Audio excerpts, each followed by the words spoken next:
think no surprises to see Cabochard's signature Jace kind of taken away here. Yeah, Jace on red side is almost always going to be banned. The Draven as well, when Vitality are on blue, is almost always taken away from Attila. It is his best performing champion in that bottom lane. So already seeing that SK want to remove some of these strong laning options from the side of Vitality, because that's usually where they're going to beat you in their games. Absolutely. Renekton going to follow as well, so seeing a lot more attention, of course, Renekton. While these are both champions that Cabochard has played, they're also just very strong champions in the meta, as you've already mentioned. The interesting one to me is, of course, the Nocturne.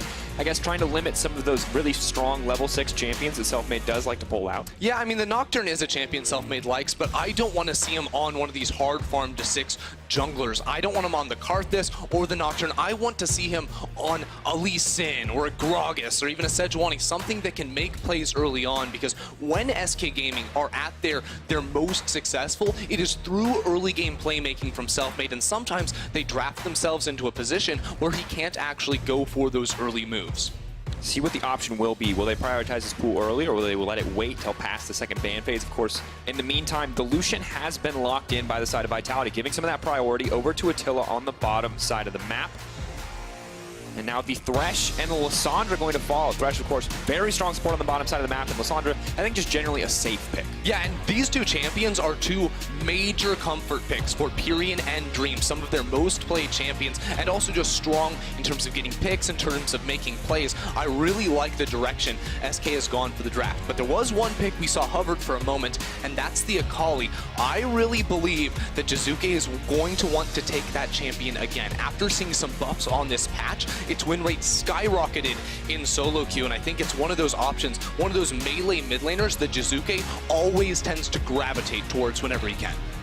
And see if they want to show their hand there in the mid lane, or if they'll save it for later. Of course, on blue side, they don't have the luxury of that last pick of guaranteeing themselves a comfortable matchup for each one of their solo laners. So at some point, they will have to blind pick, but they will pick the Rise into the Lissandra for the mid lane. Could still be flexed to the hand to Cabochard, but anytime, I mean, you see Rise, you think Jiizuke. That's just how it works. You absolutely do, and I think that Vitality actually got 3 really strong picks, while SK have definitely gone the comfort route. As you see, they lock in the Jinx as well, so that hyper-scaling AD carry for a Crownshot. You can't help but feel that Vitality have the strongest AD carry on the patch with the Lucian. You have the strongest flex pick on the patch with the Jarvan that can go either jungle or top lane, and we know just how dominant Jiizuke's Rise can be, so I think Vitality are already off to a very good start here.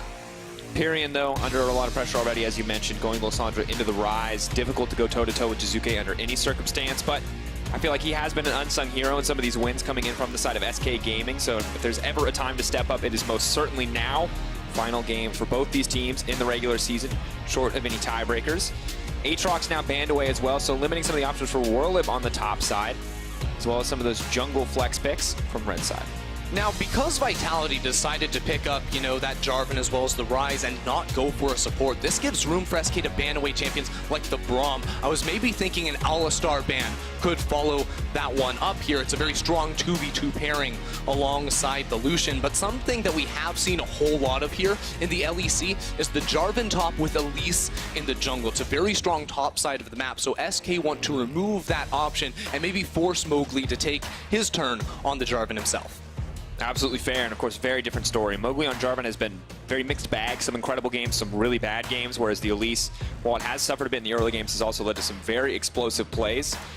See what SK want to take here. Of course, have the luxury of last pick, but they do have to make at least one more blind pick. They're not going to save jungler for the end. They will get the Rek'Sai now locked in for Selfmade. And Ender, this is exactly what you wanted to see. This is a champion that can make plays before that level 6 point. Oh, I absolutely love it here for Selfmade, because not only do you have very strong dueling in the early game, because you are this Rek'Sai and usually go for something like the Conqueror as well, but you also just have very strong early game ganking, and you can play around a lane like the mid lane with the Lissandra, or even topside, which we know Selfmade enjoys to go for quite a bit. So I'm definitely going to have my eyes on him and where he can impact the map early on to set his team up. Where you should set attention, we're going to have to wait and see, but for now it will be the Galio locked in support going to be backing up Attila on the bottom side of the map at the final pick here, revealing where the Jarvan will go and what the option is going to be for Vitality, giving SK the luxury of the last pick of the draft to counter whatever Vitality can bring to the table, and it is the Lee Sin in the hands of Mowgli. You wanted active junglers in the hands of Selfmade, you're going to get active junglers on both sides here, Ender. Lee Sin versus Rek'Sai matchup. Talk to me about it. Oh, well, it's a little bit of an interesting one because I think what Elisa's going to bring to the table is not necessarily the 1v1 against the Rek'Sai, but very strong ganking around lanes with heavy CC. And right now he has 3 lanes that he can work around, so that's going to be very exciting. Whereas I think that Selfmade maybe has to work a little bit harder. Baby. Oh, Werlyb Jax. that's a throwback if I've ever seen in one. the LEC. I love it. I absolutely love it. This is the biggest Season 3 nostalgia pick I've seen.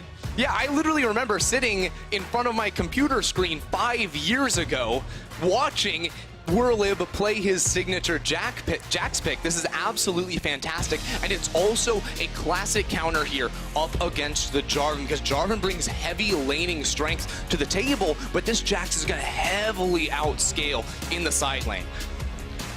And now we see the scaling components, double scaling components now for the side of SK. You talk about pretty solid lane, good scaling. They've got the Jinx as well. May suffer in the laning phase, but it does feel like Vitality on a clock to a certain degree with this composition going up against 2 very strong scaling threats and a lot of frontline, a lot of tools to keep picks like that Jinx safe. Ooh, Ender. I love that both these junglers have the ability to pop off in the early game, to set their teams up for success. And I also like that Vitality are kind of not 100% forced on a clock, because of course Rise scaling is definitely crazy. Their team fight setup is also fantastic on the side of Vitality, but in terms of raw scaling, I like that there's potential for that late game mismatch or comebacks, even if Vitality can find that strong early game. Yeah, there definitely is room here for SK to play the long game, but I think that if you are a Vitality fan coming into this game, your criticism from yesterday was you didn't have the tools to force fights, to force plays, and Vitality, they took that criticism into account. They have a Lee Sin, a Jarvan, and a Galio to get things going here and just ram it down here in the mid game. Yeah, it's so terrifying. I mean, if they do find that lead, they could extend it. Not today, though. All right, SK fan out there repping for the team. Ladies and gentlemen, it is our match of the day. It is, of course, Vitality versus SK Gaming. Tiebreakers are the name of the game for both these teams, trying to secure that spot towards the top of the standings, or rather in the playoffs, and in Vitality's case, forcing that second place tiebreaker later in the day, pending some further results. But regardless, it does end for them in that race for second if they cannot find a win here. So definitely high stakes on both sides. And the return to Werlyb Jax, of course, I think 21 games all time, 15 wins. So pretty. It's a pick that works for Werlyb. It's a pick that works for Werlyb. Like back in the day, he would, like, Jax wasn't a pick that you saw in the top lane, but Werlyb, just with the reputation on this champion, drew bans consistently for that champion. It was actually a big strength of him back in the day, and to see him recognize a matchup where he can outscale, where he can have a heavy impact in the side lane, and decide the last game of the regular season, the game that could send SK to playoffs or knock them out entirely, this is the time for his Jax. Does opt start with a stun there, trading Cabochard. Goes for the shield and the slow. Going to be interesting to see how this matchup plays out. Of course, Grasp on one side versus the Conqueror. And I think no surprise to see that Cabo probably doesn't want to be the guy to extend these trades and get to 5 stacks on Conqueror. Would much rather go for the safer, healthier trades. Yeah, now one strong thing about the Jarvan in terms of the laning phase is just the range he sort of brings to the table. He actually has a relatively high base auto attack range. I think he's sitting at 175 when most melee champs are at 125, but he also can just poke with the Q inside of the lane. It gives him some armor shred as well, so Cabochard has some tools here to try and work Werlyb down in HP to maybe set up for a gank. Interesting now, though, the next piece of the puzzle, if we think top lane is going to be important, is taking a look at the junglers. Mowgli's opted to go straight from his red buff to topside Scuttle Crab. Now could look for an invade there, does opt to step back, could head to the top side as well. Rek'Sai taking a much safer path, level 2 there for both top laners. It looks like he will just move in to clear his own jungle. So not going to see anything more aggressive. Selfmade, of course, taking that path that personally I love to see Ender, that quick level 3. Yeah, of course, whenever you work your Krugs into your first clear, you can hit level 3 off of just 3 camps as opposed to the typical 4 it takes ever since the jungle nerfs of 2018. A lot of people still complaining about those, but champions like the Rek'Sai, they can go for the early Krugs, make it work, as here we go. To get locked up, the cleanse, the flash forward. Jiizuke now in trouble, has to flash out himself, but he's flashing into enemy territory here, out of mana as well. The Corrupting Potion ticking, he's running for his life. The slows are there, the Prey Seeker, he's burning down Corrupting Potion, the auto, burst blood for SK. Really nice play around the mid lane right there, and it's these moves on the Rek'Sai Rek'Sai coming from creative pathways that you just do not expect. And now Jiizuke going to be out of a flash and out of a cleanse means he's going to have to give a whole lot more respect here in the middle lane, because this might just happen again. And see the setup. It's Pirean that forces the cleanse, and Jiizuke not quick enough to pull the trigger on the flash, doesn't have the mana, so his last bet was going to be this phase rush and hoping that Mowgli could get over close enough to him, but Pirean recognizes that, flashes forward, and finishes him off. And just such an awkward time to back as well. You can see the Dark Seal and the Fairy Charm. Of course, no TP for the Rise as well. Forced to take Cleanse in this Lissandra matchup. So being put behind, really unfortunate. Lissandra not the best duelist, but we'll be able to now start to push out this lane a little bit more. And as we check in on the bottom side of the map, despite some of the individual strengths of you know, starting fights and the damage outpost from Illusion, still difficult, I think, to approach both a Thresh and a Jinx in this laning phase. Yeah, I believe Crownshot and Dream sort of got down into this bottom lane first, so they were able to build up a little bit of a push going on in. Still, you don't expect to see the Lucian falling down even remotely in terms of CS early on, especially when paired with the Galio, which we usually consider to have a pretty strong laning phase because of his ability to push waves with his Q as well as his passive, and the immediate CC he can sort of bring to the table. So let's keep our eyes on this matchup as it goes. Jactroll is going to get the setup, the knockup as well. Coming in, Mowgli is just waiting in the wings, trying to find a way forward, but will now back off. SK disengaging, but both summoners now burn for Crownshot. Yeah, Jactroll also using his flash though, so it might be difficult to try and repeat that gank. Attila also using the heal as well, I think, to try and get Jactroll into range. That being said, with Mowgli jungling around this bottom side, I wonder if Vitality are going to try to force Crownshot off of this tower and deny him all these minions. That's going to be a good spot. See if we can get anything. Not even going to be able to throw out the Zap or the cannon if Jactroll wants to step forward to try to block it. Can't get the cannon either, and now they get a tower plate too. Oh, that's a difficult spot to start the game. And you can see, you wonder maybe why does SK walk back as a duo lane, but they were actually waiting for their minion line to come in, because as soon as you have the minions, you have some tools to try to block skill shots like the Q coming in from the Lee Sin. It gives you a little bit more protection underneath this tower. So even though they didn't have Selfmade in the area, knowing they had the minion line to give them that extra cover, they were able to come back in and recover some minions. Good to play intelligently around it. Obviously could have turned into a much larger deficit, but now we see a repeat gank in the mid lane. Jiizuke very much in trouble. Sonic Wave is going to connect. Now Selfmade going in, but immediately gets knocked up. Mowgli, rather. Selfmade going to find the disengage. Werlyb ready to flash forward, gets the stun. Mowgli still alive, just barely. The Ice Shard does not connect as Jiizuke body blocks. Almost killed his jungler there by stepping forward to get hit by that one, but Mowgli just out of range. A super close play there from Werlyb, trying to flash on in and get the kill. And you can see a little bit of the Rek'Sai versus Lee Sin matchup where Mowgli tries to go in on the Q. Selfmade can knock him up and cancel out the damage from coming in. So almost was deadly there for Mowgli, who's trying to give some protection here towards Jiizuke. And luckily for Vitality, I think Jiizuke has managed to remain roughly even in terms of CS, but you can see he's constantly being pressured underneath the tower. He has no mana left whatsoever. So if Jactroll is going to enter this lane, it's not for a gank, it's just to push out the wave. It's also, let's talk a little bit about jungle difference here, because you see 42 CS on that Rek'Sai. That is 30 just about on Mowgli. That is a level 4 Lee Sin to a level 6 Rek'Sai. This is domination in the jungle. And Selfmade went Hail of Blades. I've been waiting for this. I think ever since the Conqueror nerfs, Hail of Blades has gotten so much better. And the reason for it is your early game ganking. You can rapidly stack your Fury on this Rek'Sai pick, so you can look for the early kill. That's why they got more burst damage down when they looked for Jiizuke right at the start of the game. So it's something that I think, especially in solo queue, when you're looking for a lot of early game ganks, Rek'Sai players should be seriously considering. Well, and with the Conqueror nerfs, of course, just a much easier decision than it once was. Obviously, when Conqueror first came out, just, I think, a little too strong to be ignored. So they're going to try to clear this one. Mowgli could try to steal it away, though. Has to be careful. Flay is there from the Fresh to back it up. Is he going to Q in? No, he's just going to step back. TP now coming in as well. Jactroll's going to die, too. SK are destroying in this early game. They get the Drake, they get another kill, and just everything is going in their favor. I mean, it was just a really awkward approach there from Vitality, where Mowgli tries to get into the pit, but because he doesn't have the flash, he's not confident enough to try and contest the steal and look for a smite. And then Jactroll, I'm not really sure why he's trying to walk in towards the river. Seems like some split decision-making from Vitality, where Jactroll is thinking maybe we're going for a fight, and SK said, no, we're just going to kill you and get the dragon on top. And just everything going in the favor of SK. Crownshot now farming much more comfortably. You know, when you see an early priority pick like the Lucian, I think you expect it to do a little bit better here, as well as the Lee Sin.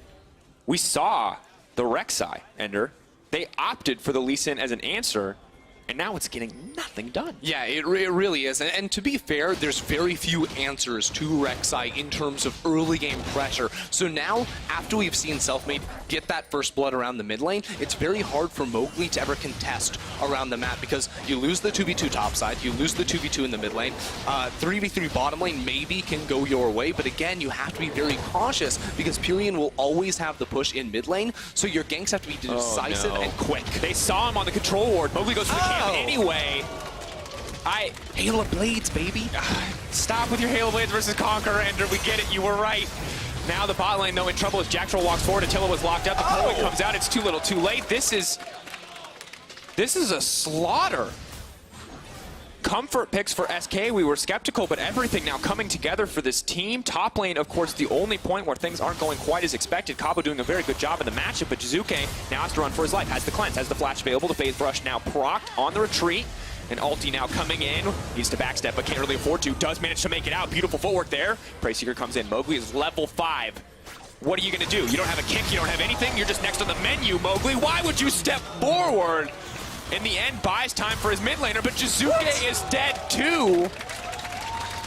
It's 9.5 minutes in the game, and they're diving tier 2 towers, Dracos. What's going on? Well, I mean, you can see it's a 3K gold lead, Ender. This is a massacre.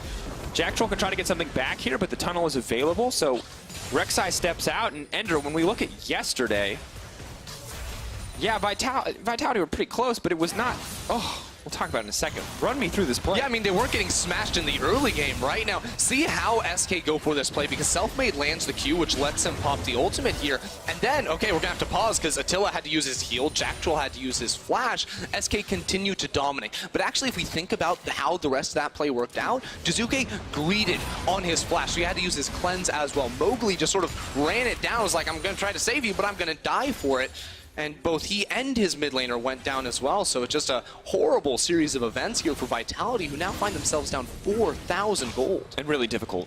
And yesterday we talked about how good the second half of the split has been for Vitality, how dominant they've been in the early game, building these big gold leads. But then we look at yesterday's game, Ender, and it was actually surprisingly close. Of course, we look back on it, we're like, wow, look at all those kills, look how active they were. But they didn't build a lead with those solo laners. And if you watched the game yesterday, you saw how quickly it fell apart for this team. That was in a pretty close to even game, Ender. This game, on the other hand, update for those of you at home, still a slaughter, still 6-0 in the kill score, still a Jinx scaling up, a Jax scaling up, and yes, Cabochard has a lead, but he can't get anything out of it because the rest of his map is falling apart. Yeah, and if you want to point to one thing that sort of tells you how this game is going, it's the fact that Crownshot actually was sitting on an Infinity Edge. Attila just finished his Blade of the Ruined King, but he was sitting on a Cutlass for a long, long time. It just goes to show how well SK have done, because not only has Selfmade had a massive impact around this mid lane especially, but also just in the 2 versus 2, Crownshot and Dreams are winning and have 3 turret plates already. Oh, Vitality, though, smart plays to try to force themselves back into the game. They're going to go for the lane swap, trying to play to that strong lane. Jax may find himself in trouble if Werlyb wants to stay on the top side, but it looks like they are ready to give this one up.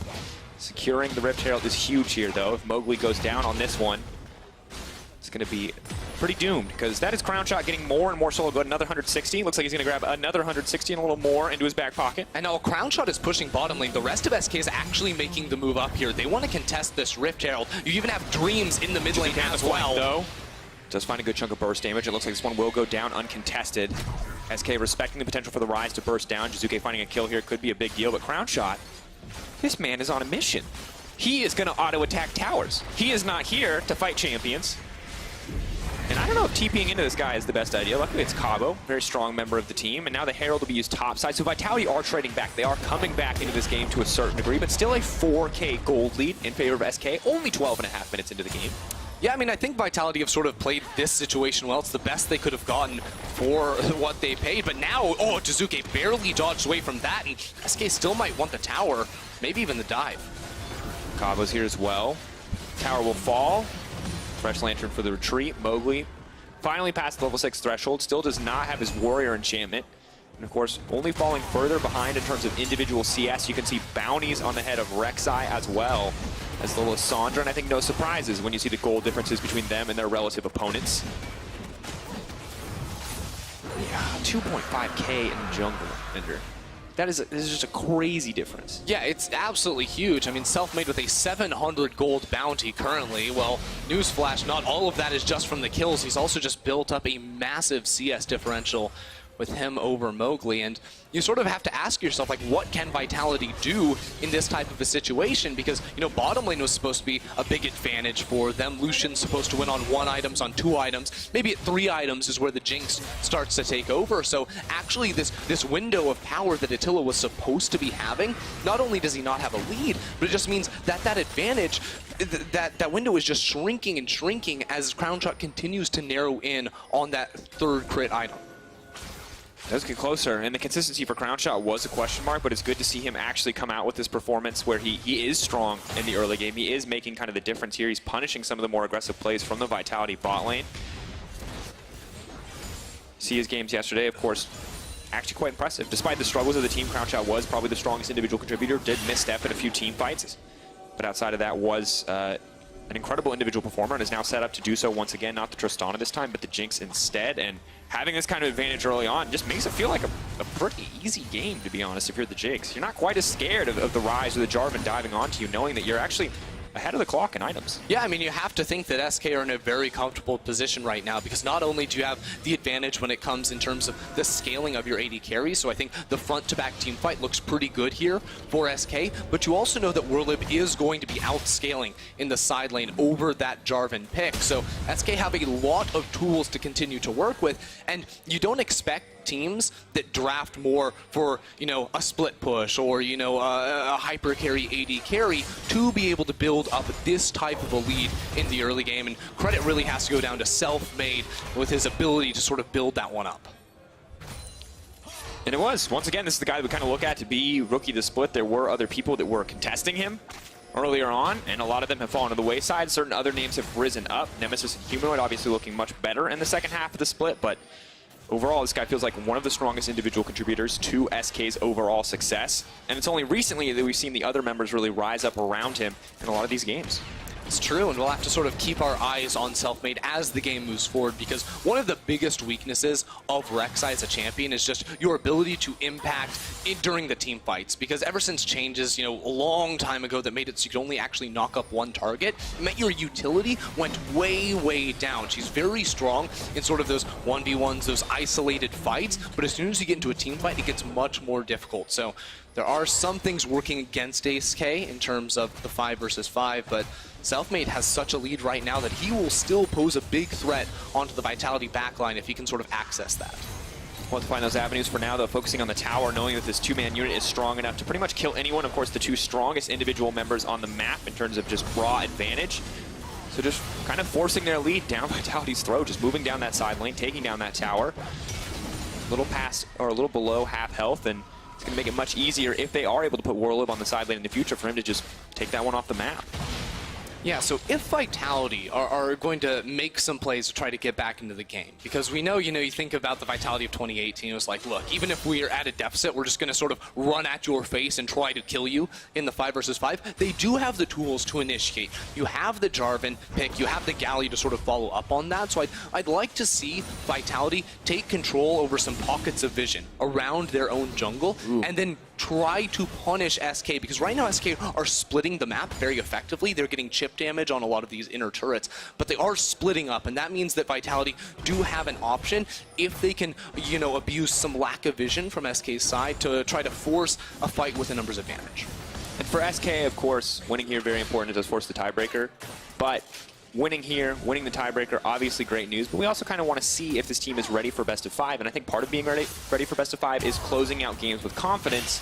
And Vitality is a notoriously difficult team to close out against in a lot of circumstances because they are creative, because often they do find those pockets of vision ender or those crazy backdoors or these big opportunities where often other teams just can't find a way back in. So right now, SK 100% in the lead, but longer this game goes, the more chances you give for Vitality to find some avenue back. It's true. Things like the Jiizuke split push on the Rise, you always have to keep in the back of your mind. But we talk about this game like, the clock is really ticking, but SK, it's just 18 minutes in, they're going to pick up their 3rd Drake of the game. very likely going to be uncontested from Vitality, and they can sort of wait because Baron Nashor hasn't even spawned onto the Rift yet. They do have time before these very crucial objectives come up, but if they can just find a pick inside of Vitality's own jungle, it probably doesn't even matter if you get the Baron. Ooh, spotted out there with the Sonic Wave. And you're absolutely right, Ender. And of course, the largest lead that, or deficit that Vitality have ever come back from was against Splice. Just over 3,000, so this one, much bigger. Much bigger, Ender. But now, of course, the thing about snowballing this quickly is I always feels like it's difficult to do anything else, right? In solo queue, you're hoping for a surrender vote. Here, now you just got to run, because apparently Werlyb is going to just try to take down your Rise. The kickback needs to come out to stop any further play from happening. Rocket comes in as well, so Jiizuke now immediately going to get ulted out by the Rek'Sai here, and the flash comes in. You can't flash that! It's in the patch notes! Oh! Hook comes in, Dreams goes down. This is destruction, Ender.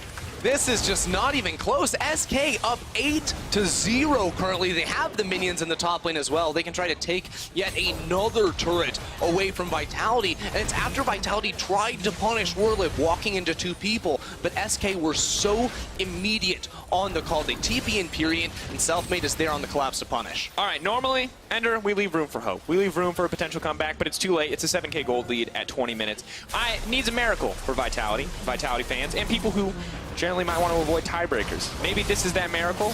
Does not look like it. When it happens, I'll let you know. Until then, this looks like SK are going to continue dominating. Cabochard now trying to force the play. Galio coming in. Lisandro just walks away, takes a kill out in the process. Werlyb now can't be auto attack, but they go right into this melee. Crownshot just getting free autos. Mowgli next on the menu, get 3 seconds, gets excited, gets one more. Jiizuke next on the list. Kills left and right, and SK are obliterating him. Oh, Attila, talk that big game. I don't know if it's gonna come true. Double kill, pops the cork on him. Look, Dracos, I'm just being realistic. SK are the better team on the day. Absolutely.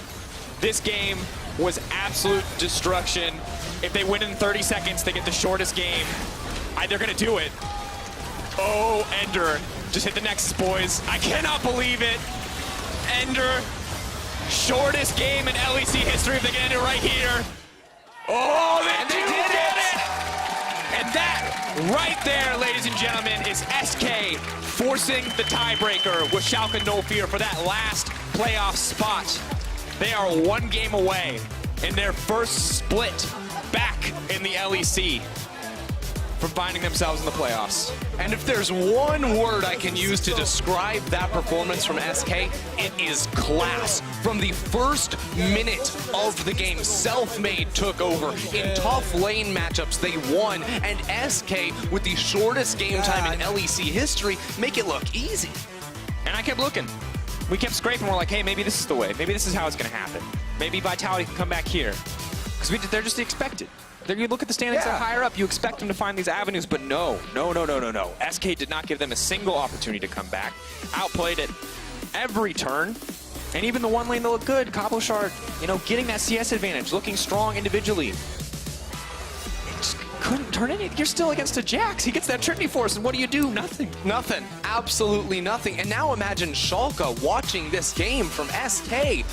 SK just dominated a team that was fighting for 2nd place in the entire league. They're coming in off of so much momentum from this win. This team is not one to be taken lightly. Absolutely not. And for most of the season, we're like, ooh, Attila versus Upset.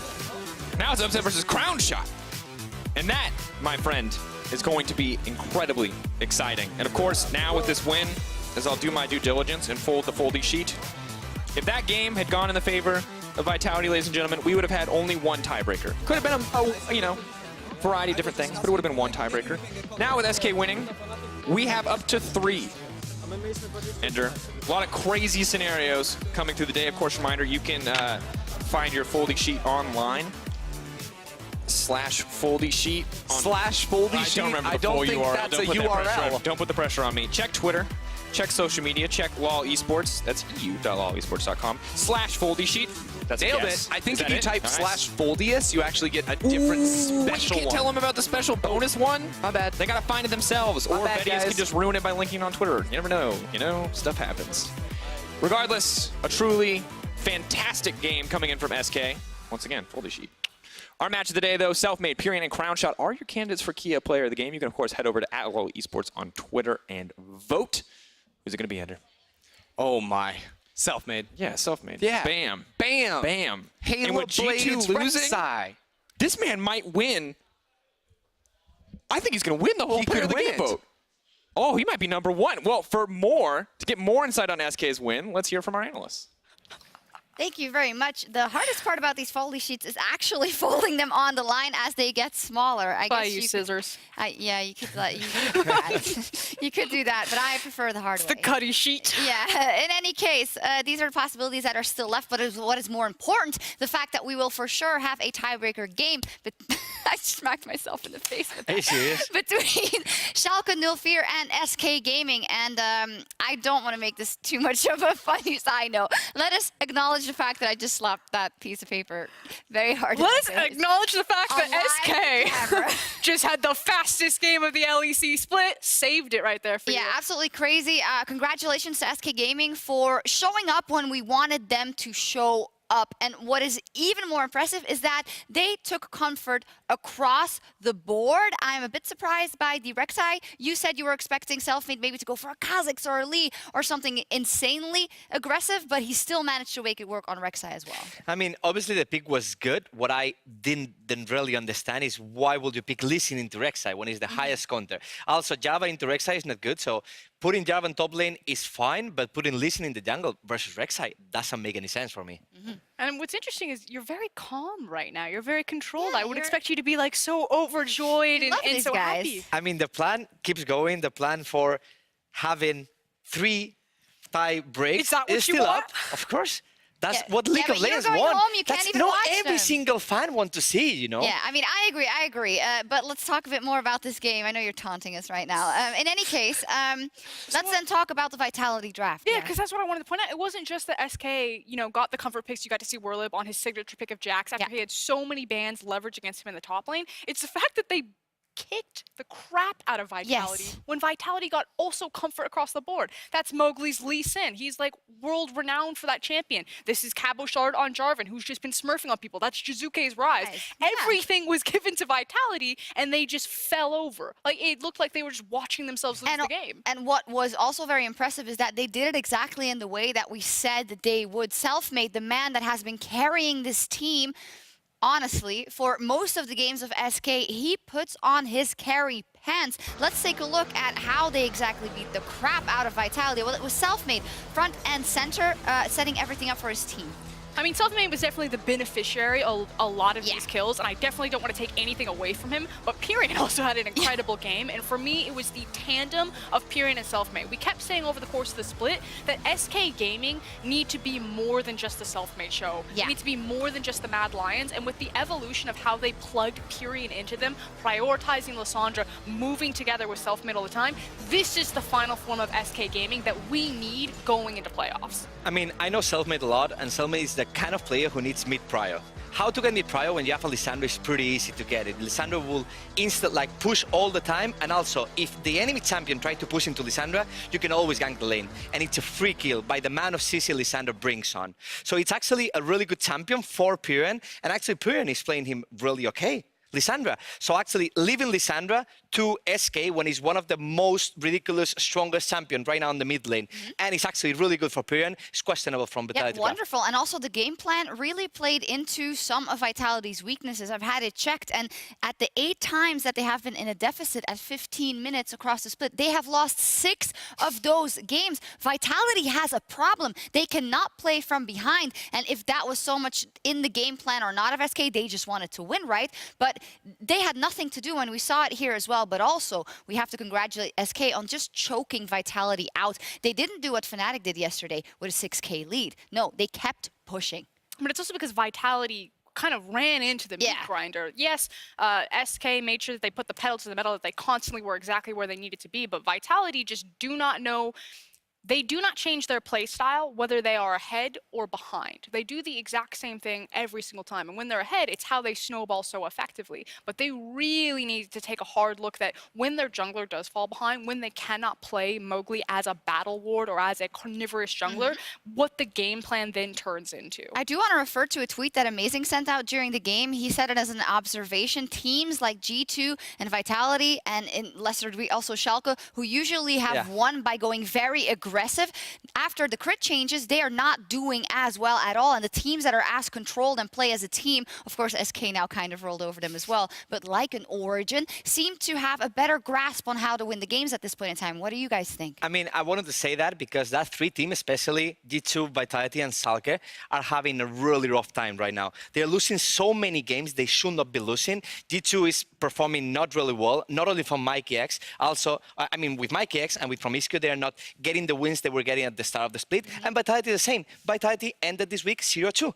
And they also lost 2 times versus SK. Yep. So obviously they are not performing as good as you expect this team to perform.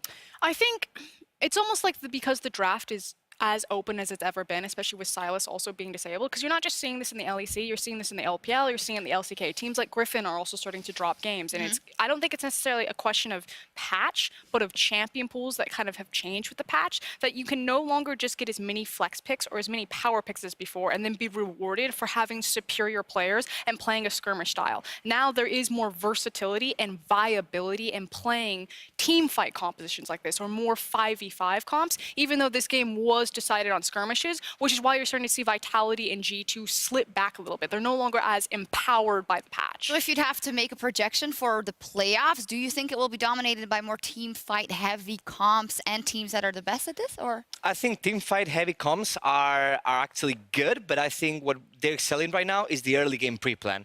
Like we see from SK, level 3, level 4, gang mid lane, get the first blood. After that, Selfmade using baiting and playing really proactive. It was the same with Fnatic. Fnatic had the same plan yesterday, where from level 1, they will try to invade, try to get a kill, or try to get a flash from perks, and then just keep the constant aggression into them. So I think it will more excel the early game comps, where you actually know what to do in early game and early game pre-plans, more than team fights. Yeah, even just to extend that idea, even Splice themselves, they're constantly keeping wards on enemy team Krug camp. They're constantly choking out through the jungle. So even though it's not translating into flashy first bloods, all of our teams that are doing right now do have plans that start at level 1 or start very early on in the game. And now I want to look ahead a little bit, maybe in the near future. Of course, SK is going to be playing that tiebreaker versus Schalke 04. We'll have some time to talk about it before that. But what are your first kind of instincts going into that one later? Lissandra. Who's Both Schalke no and SK really want the champion. Arne just talked about how much Lissandra gives free priority of. It's very important to both these junglers. But the honest thing that we need to talk about is that like SK's trajectory is like this, and Schalke's trajectory is still like this. Yeah. Like little. I mean, watching other regions like LCK and LPL, you can see how much prio Lissandra has there. And another champion that has insane prio on Asia is Zoe, and he's the only champion we don't really see that much prio in Europe. But in LPL and LCK, it has insane prio. But Lissandra is just I so don't see it overpowered. between SK and Schalke necessarily, but we have seen it also. Yeah, and even in this game, I think that the Nocturne ban, because you knew that they were going to grab the Lissandra, was actually to open up the possibility of a Zoe, because Nocturne is so good into Zoe. So I was thinking Jiizuke, he knows that they're going to grab Lissandra, they'll leave it open, it'll be a perfect trap for Zoe, and I was so shocked that Vitality took a right-hand turn and grabbed the Rise. They did. In the end, though, as we look forward to that SK Schalke game, I also want to take a moment to look forward to Vitality in the playoffs. I think they've lost a lot of steam, and I was personally very excited about what kind of Vitality we were going to see in the first couple of weeks. That manifested itself. They were very good. They were in the top of the standings, but now they're most likely going to miss out on that top 2 spot, maybe top 3. And I feel like they have a lot to work on going into the next week. I think, as Attila will say, it's realistic that they have to work on this, because they are not performing as well as you expected them to perform. They are not doing early game pre-plans, and so many games, as you already said, Sox, they are dropping games at minute 15 already. They are so behind minute 15 that they don't even know how to catch up the game. I think that if you want to beat Vitality easy mode right now, is to make sure that you have abundance of hard engage. So things like the Lissandra, like a Sejuani, like a Jarvan, because Vitality constantly want to spec into a 1-3-1, and they don't organize themselves appropriately to do it. Someone is always exposed, even for the slimmest margin, and if you have the hard engage, it's normally Attila and Jactroll, you can catch them out, you can punish them. And that's what's constantly happening, is that someone on Vitality is caught out as they're setting up their lane assignments, and then everything folds around them. Yeah, everything falls apart. Something to work on for Yamato and his crew. But to wrap up this game, the key player of the game was Selfmade with 85% of the votes. I don't think that is quite the highest percentage we've had, but that is pretty high. And, But he's the MVP right now. Is he in he first? is Got right 7 now. MVPs. I believe believe he is #1 at this point in And time. I believe it was only Caps going behind because Nukeduck didn't get it yesterday. No one can catch him. Congratulations, Congratulations, Selfmade. Kia, how does that even... Kia King, I don't know, like the Kia Hog. player of the game for all the games. There you go. Is he getting a car? You said that.